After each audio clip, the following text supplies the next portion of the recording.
Bonjour à tous, elle revient d'une tournée d'une ou 2 semaines même en France carrément, elle a fait des télés, elle a fait des radios, aujourd'hui elle arrive détente, elle nous fait l'honneur d'être là dans plein lado. Sur Studio Qualita, vous avez compris, je parle bien entendu de Valérie Alphon. Valérie Alphon, qui était l'auteur de Slow Shopping Therapy, qui avait déjà fait un tabac.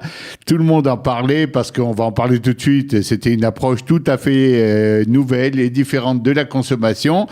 Et maintenant, elle nous sort son nouveau livre. Tout le monde en a un, sauf moi, qui va nous parler du rapport de nos enfants avec la consommation et des gens qui les visent, qui les ont ciblés comme public pour faire pression sur les parents et vous sortir le meilleur de votre argent, de vos portefeuilles. Valérie, bonjour. Bonjour. Valérie était déjà là, elle est venue, on a déjà parlé, c'était à la suite de son premier ouvrage.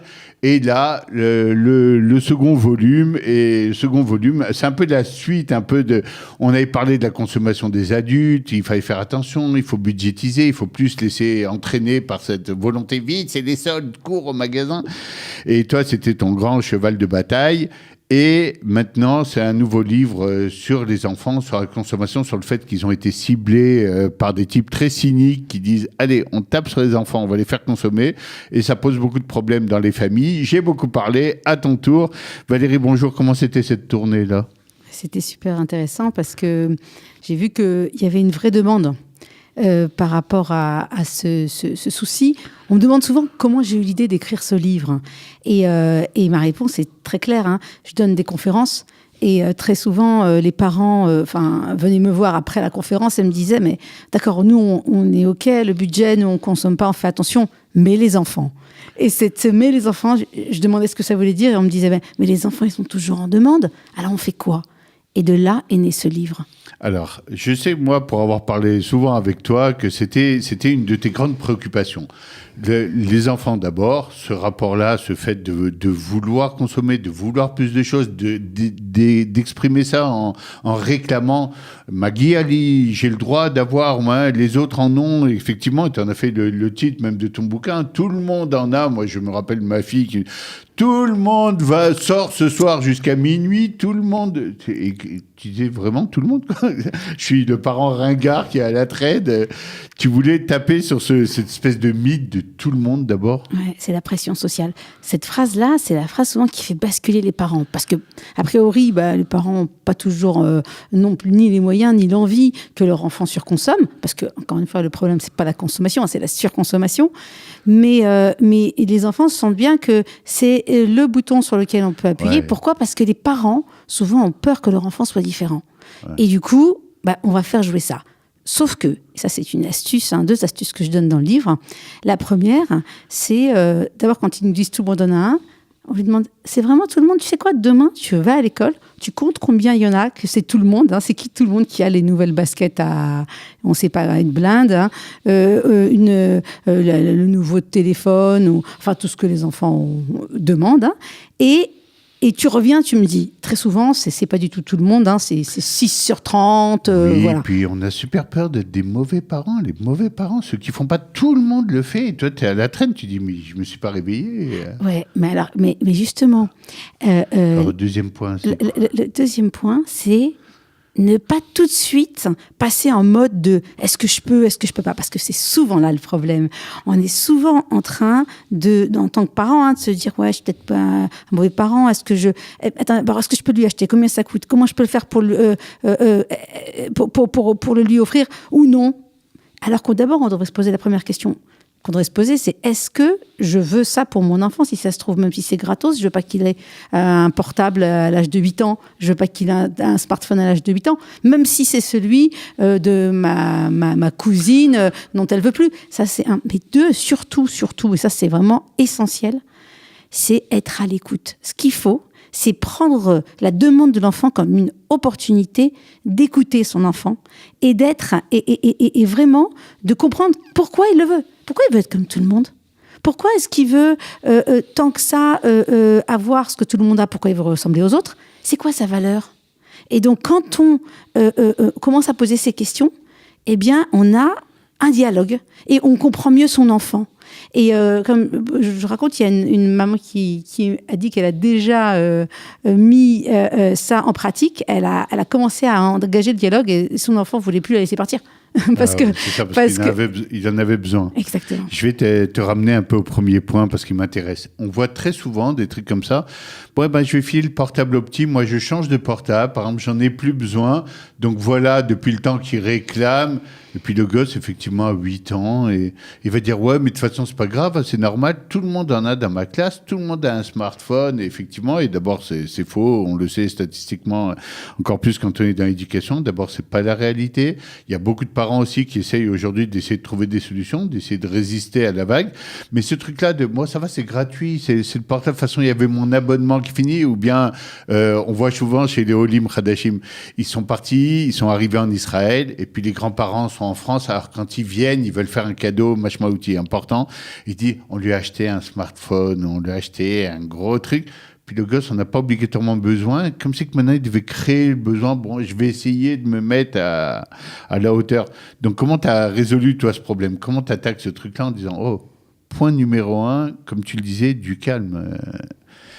Quelle relation il faut avoir avec son enfant pour commencer à gérer ça autrement? Déjà, se demander si c'est bon pour mon enfant. C'est d'abord un enfant de 8 ans. Pourquoi est-ce qu'on ne lui donnerait pas de smartphone? Parce qu'il va devenir zombie automatique. Parce que tout est fait pour, si on prend l'exemple du smartphone, tout est fait pour que l'enfant il soit accro, il devienne accro. Il y a des psychologues, il y a des ingénieurs dont c'est le métier qui font ça très bien. Et après, il ne faut pas s'étonner si le gosse, on n'arrive pas à le décoller du jeu vidéo. Parce qu'attention, maintenant, on a des jeux vidéo qui sont gratuits. Avant, des jeux vidéo très addictifs qui sont gratuits. Avant, ces jeux vidéo, ils n'étaient pas gratuits. Alors, vu que tu as fait de la recherche, excuse-moi de te couper, mais vu que tu as fait de la recherche, tu vas nous en parler un peu, parce que les gens ne sont pas toujours au courant. Ouais. Qui y a de l'autre côté? Les gens qui préparent ces jeux, qui vendent les smartphones, qui vendent les applications, etc. Qui sont ces gens et comment ils ont ciblé notre enfant un peu? Je donne l'exemple des jeux vidéo. Dans le livre, moi, j'ai fait donc une étude, une recherche pendant plusieurs mois, presque un an. Et je suis tombée sur le livre de Nicolas Kardaras, c'est un docteur qui a parlé, qui a fait une enquête autour de ça. C'est un spécialiste. Et il a dit que, un exemple tout simple, les jeux vidéo, ils sont testés d'abord par des jeunes. Et en fait, ces jeunes qui testent les jeux, on les relie à des machines qui mesurent leur pression artérielle. Et si la pression artérielle ne monte pas à 180 sur 140, ils reviennent pour redévelopper c'est pas assez bon, quoi. Du coup, 180 sur 140, si ça n'arrive pas à ça. Donc, on revient pour redévelopper un jeu qui va rendre les gosses complètement accros. Vous vous rendez compte? On ne se rend pas compte à quel point c'est pensé pour garder nos enfants tout le temps. Ça fait peur. Ça fait peur, ce que tu viens de nous raconter là. Ah oui, non, la pression, elle est pas assez forte. Là. Il va pas être assez... non. Allez les gars, vous allez me remettre ça à fond pour que ce soit tellement passionnant que le gosse, si on n'arrive plus à le décoller. C'est-à-dire que ça crée une tellement grande activité et vous voyez, les jeux vidéo, il faut que le gosse il soit comme ça. Vous voyez, vous les voyez jouer, les enfants. D'ailleurs, ils ont changé un peu la rhétorique. Dans le temps, quand on disait on est addict à quelque chose, etc., ça faisait peur. T'as une addiction, t'es dépendant. Et aujourd'hui, ils s'en servent pour la pub.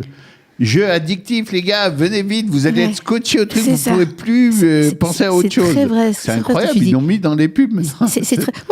Comme si c'était quelque chose de génial. Oui, vous vous rendez compte? On vous a trouvé. Vous êtes complètement shooté, complètement drogué, vous serez dépendant du truc, vous avez développé une grosse dépendance et le mec dit oui, super. C'est ça que je veux. C'est incroyable. Non, attends. Le pire, c'est que parfois, c'est même plus. Comment ils font de l'argent si le jeu il est gratuit? On achète des objets virtuels pour son avatar, des accessoires, on achète des danses. Gens, effectivement, écoutez bien ce que dit Valérie, parce que pour les gens qui ne s'y connaissent pas, moi je m'y connais un peu, effectivement, tu rentres dans un jeu, mais si tu n'achètes pas vraiment avec de l'argent, des objets et tout, tu vas mettre des mois pour développer ce qu'un type qui paye peut, en quelques secondes, hop, il va avoir tous les ustensiles et tout ce qu'il faut pour pouvoir se battre dans le jeu et être performant, et personne n'a envie d'être à la traîne, encore une fois. Tout le monde a acheté des trucs, tout le monde est en avance dans le jeu, sauf moi, je peux même pas jouer en réseau avec mes copains. Non, mais parfois, c'est alors parfois c'est même pas des jeux, des objets qui vont nous faire avancer dans le jeu. Parfois c'est juste joli, mais on a envie d'être aussi joli que les autres ou aussi. Ah oui, c'est ça. Rajoute un bandeau à ton héros pour 2 euros. Exact. Quel 2 euros Ah ouais, Quel 2 euros même pas. Non, ce que je veux dire, c'est il y a aussi le point donc si important pour ces jeux-là, c'est la convivialité. L'enfant, il se dit mais attends maman, j'ai interviewé des enfants, des jeunes qui étaient un petit peu accros, et des parents aussi. Il y a une maman, elle m'a dit, mais mon fils me dit que si je ne laisse pas jouer au jeu avec ses copains, donc online avec les copains, c'est comme si je l'interdisais de jouer dehors avec ses copains. Ah oui, mais il y a un peu de ça, parce qu'à partir du moment où tout le monde va jouer, où tous ses potes proches, le type va se sentir rejeté un peu en dehors d'un certain cercle de copains. Ouais. J'ai une phrase pour les parents qui ont peur que leur enfant soit différent des autres. Je dis, les parents ont peur que leur enfant soit différent des autres, alors ils font tout pour que leur enfant soit comme les autres, et après ils se plaignent que leur enfant soit comme tout le monde. Oui, c'est intéressant. Mais d'un autre côté, bien sûr on ne peut pas tout interdire. D'accord ? Je vais prendre un autre exemple. Je vais prendre l'exemple des vêtements, de la mode, etc. L'enfant qui veut des baskets ou une fringue un peu à la mode, si on peut l'offrir, ou si on peut le trouver moins cher, ou si on peut se débrouiller, etc. Voilà, ou alors récupérer d'amis, ou acheter 2 cases. Why not ? Le problème, c'est pas que on n'a pas envie que notre enfant soit complètement différent des autres. Le but, c'est pas de le rendre complètement différent des autres. Le but, c'est qu'il puisse développer son unicité, c'est-à-dire sa valeur, parce que c'est ça aussi une des astuces. L'idée par rapport aux écrans. Comment on fait Parce qu'on me dit, oui, comment tu fais ? Alors évidemment, il faut mettre des limites si on voit qu'il y a de la surconsommation. Mais aussi, il faut travailler sur la question d'abord, pourquoi est-ce que les enfants, qu'est-ce qu'ils vont chercher les enfants dans ces écrans, où ils sont sur les jeux vidéo, où ils sont sur les réseaux sociaux ? Ils vont rechercher une certaine reconnaissance sociale. Ils vont rechercher une certaine gratification avec les jeux vidéo. Ils vont rechercher des choses qui leur font se sentir bien, parce que tout est fait aussi pour que ce soit des trucs fun, etc., que ça fasse du bien. Maintenant, il faut qu'ils retrouvent ça dans la vraie vie. Et c'est notre métier, à nous aussi, aux parents, de leur proposer dans la vraie vie qui leur donne ces mêmes sentiments, cette reconnaissance sociale, cette gratification de leur qualité, etc. La reconnaissance de leur inventivité, de leur performance. Exactement. Les pousser à développer leur potentiel. Alors, oui. Valérie, je vais te ramener sur ton terrain, parce que moi, ça m'intéresse énormément. Tu sais bien, on en parle souvent, etc., toutes ces histoires. Mais quand on dit enfant, on dit aussi parent, quelque part. Oui, la limite, et je t'amène sur ton terrain qui est la consommation et la surconsommation, etc. On est tous obligés de consommer, on n'a pas le choix. De la même façon, pour un régime, on est obligé de manger, il va falloir faire attention, il va falloir trier. À partir de quel moment on est dans la surconsommation et on n'est pas aperçu ? Comment on passe de la consommation à la surconsommation ? Où est la frontière ? C'est un petit peu... je parlais avec une psy le jour, elle me disait, pour les troubles psychologiques, on parle de fréquence et d'intensité. Okay. C'est la même chose un petit peu avec la consommation. C'est-à-dire que si, voilà... je parle aussi dans un de mes chapitres de l'alimentation et de la junk food. Si les enfants prennent de temps en temps un truc sucré, tout ça, un petit yaourt sucré une fois de temps en temps, d'accord. Mais si c'est 3 fois par jour ou 2 fois par jour, alors le matin, parce que attention, les industriels de l'agroalimentaire ont réussi à investir 2 moments de la journée, le petit déjeuner et le goûter. Qu'est-ce que mangent les enfants au petit déjeuner ? Des céréales sucrées. Qu'est-ce qu'ils mangent au goûter ? Des biscuits industriels. Des yaourts, enfin c'est pas des yaourts, des entremets sucrés, et ça, si on fait le compte et on voit combien de grammes de sucre les enfants consomment chaque jour, parfois on arrive à des sommes hallucinantes. Je raconte cette histoire dans mon livre, de cette maman qui a découvert que vu qu'elle achetait un paquet de céréales à 750 grammes de céréales par jour pour ses 4 enfants, ça veut dire que ses enfants consommaient 180 grammes de céréales sucrées par jour, ce qui est énorme. Et quand on voyait le rapport en sucre, c'était plus de 50 grammes de sucre avec les céréales, enfin un truc de fou. Donc l'idée, c'est quand même de mesurer un petit peu cette fréquence et cette intensité, d'accord. Et si on voit que il faut être conscient. On voit qu'on est en train de dépasser les bornes. Là, il faut mettre des limites. Alors maintenant, prenons un cas de figure, on a des parents et même un enfant qui sont motivés, qui veulent essayer d'aller à contre-courant un peu et d'essayer même de changer, qui comprennent. Je suis complètement addict à des trucs, j'essaye de faire comme tous les autres, mais des fois on s'aperçoit, ça me rappelle une vieille discussion que j'avais eue avec des copains qui étaient à Yavne à Paris dans le temps et qui me disaient, si t'as pas tel jean, tel blouson et telle chaussette, eh ben tu peux pas être dans tel groupe. Comment on résiste à ça? Parce que c'est difficile. Si c'est une carte d'entrée à un groupe bien précis de copains. Super question, Bernard. Toujours incroyable. Hein. La concertation entre parents. Ça, c'est vraiment... Ça marche. Okay. C'est-à-dire, je donne un exemple, je reprends l'exemple des smartphones et des écrans parce que c'est vraiment un sujet qui revient. Ça peut être aussi autre chose. Hein. Ça peut être aussi les goûters d'anniversaire. Hein, parce que là aussi, il y a une surenchère. J'en parle dans le 4e chapitre, qui est celui sur les loisirs. Mais un truc qui est important, c'est de se concerter entre parents en début d'année. Voilà, on est en début d'année, notre enfant a 9 ans, hein, on n'a pas du tout envie de lui acheter un smartphone et on se regroupe entre parents, on dit voilà, cette année, on n'achète pas de smartphone, hein, on est d'accord. On est d'accord, toi t'es d'accord aussi, toi, on est un groupe de parents, on fait bloc. Et donc, du coup, quand l'enfant demande, il dit bah oui, mais attends, tu sais quoi, le papa de celle-là, la maman de celui-là, etc., etc. On est tous d'accord. Il n'y a pas de smartphone cette année, t'es trop jeune. Ouais, je peux confirmer, ça marche. Ouais. Ça marche. Moi, je l'avais fait pour un enfant à moi qui m'avait dit tous les enfants qui veulent aller à Tibériade, il avait 16 ans déjà et tout, pour en été faire 2-3 jours autour du lac, tout le monde fait du stop. Et j'avais dit pas de stop. Moi, j'ai pas envie de te voir dans les Khadachot enlevé par un terroriste et voir ta tête. Je te paye le taxi à tes copains aussi, mais tu montes. Et il m'avait dit, mais tout le monde. Et j'avais réuni tous les parents. D'abord, effectivement, c'était pas tout le monde comme tu l'avais dit. Et puis ensuite, une fois que toi t'es motivé, les autres disaient oui, c'est vrai que c'est n'importe quoi et tout. On va commencer à s'intéresser et on avait réussi à faire front et ça marchait. Et finalement, les enfants n'avaient pas fait de stop, ils avaient trouvé d'autres trucs. Alors, j'aimerais que tu nous fasses, il nous reste pas énormément de temps, mais on a encore un peu de temps, un peu la cartographie de ton livre. Qu'est-ce qu'il y a dedans? Ouvrons la boîte de Pandore. En gros, 5 chapitres. Vas-y. Premier chapitre, l'alimentation. On a vu junk food. Hein. Pourquoi est-ce qu'on craque?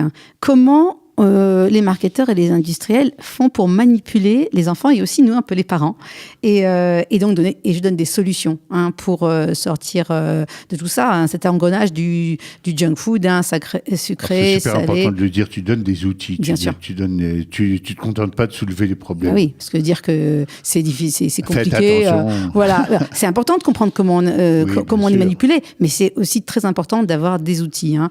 Deuxième chapitre, les vêtements et la mode et la beauté en fait, parce qu'on cible les enfants de plus T'as en pas plus tôt. peur, hein, tu vas carrément... Ah bah oui, de plus en plus tôt. Aujourd'hui, il y a des youtubeuses de 6 ans qui font des tutos maquillage sur YouTube. Enfin, c'est complètement hallucinant. T'as pas peur de t'attaquer aux vaches sacrées?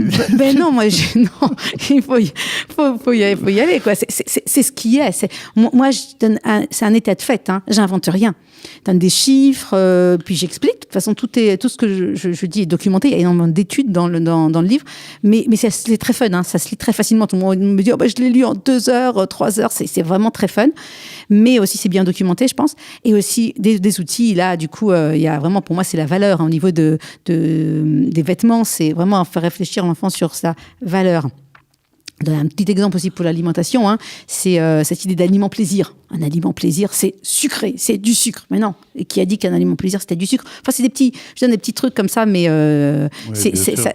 j'essaye de décortiquer donc, la manière pour laquelle on craque. L'addition chez le dentiste, quand tu auras fini avec tes histoires de sucre, parce que tu n'en sortiras pas. Ouais. Voilà.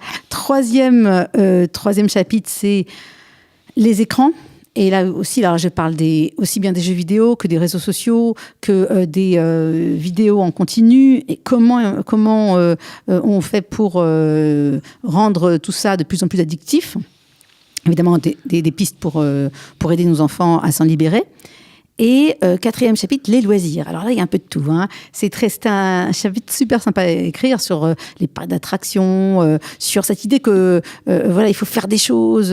Si on fait pas des choses, on n'a pas rempli nos vacances. Ou il faut vraiment mettre plein d'activités. La même chose avec les activités extrascolaires, tout ça. Cette idée de surconsommation, on va surconsommer, mais alors qu'on n'a pas besoin, alors que il faut remettre. Enfin, les jouets. Aujourd'hui, il y a l'unboxing sur YouTube. YouTube. Le loisir, ce que tu viens de dire, c'est tellement vrai. Combien de gens prennent un cimer dans le Nord et on ne peut pas passer 10 minutes dans le cimer à part pour dormir.